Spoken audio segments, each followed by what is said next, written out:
The original animated version of C.S. Lewis's The Lion, the Witch and the Wardrobe is a charming addition to the literal classics originally intended for children. Deliberately filmed as a Christian movie, the feature successfully manages not to preach its hidden message to the audience, whilst at the same time not going out of its way to hide the biblical elements that influenced it.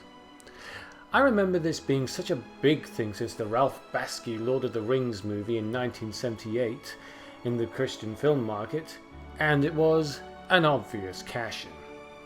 Even though the animation may look a little dated, it ages well as a nostalgic piece, and I feel it is in many ways superior to its 21st century Hollywood feature. That's not to diss those movies in any way, I love them too, but I always try to hark back to this particular version for its innocent and sometimes almost terrifying moments. The witch, voiced by Beth Porter, is by far one of the scariest villains to walk the children's animated feature that many Disney villains can learn a trick or two from.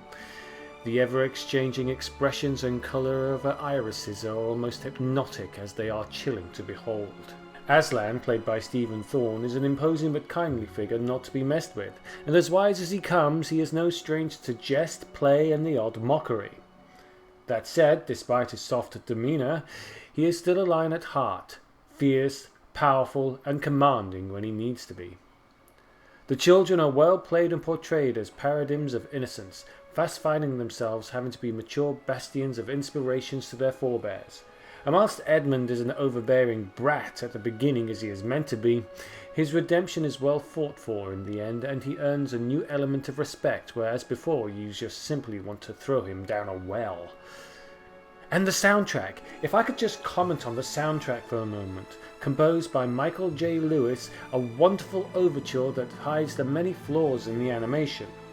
It's perfect and worthy of so much more, and definitely not to be expected from an animation of this caliber.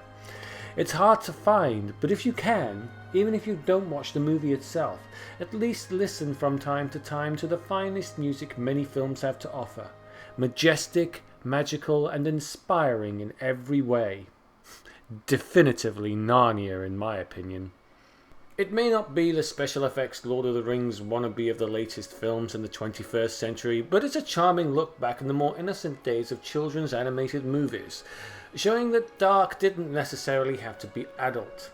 And even children can handle mature subjects without having to be overwhelmed by the topics at hand. And as a bonus, for what it's worth, it may have been a religious movie at its heart, but I certainly didn't feel it was preaching anything to me in any way, and treat it as much as a beloved classic as I would The Snowman, or indeed The Box of Delights.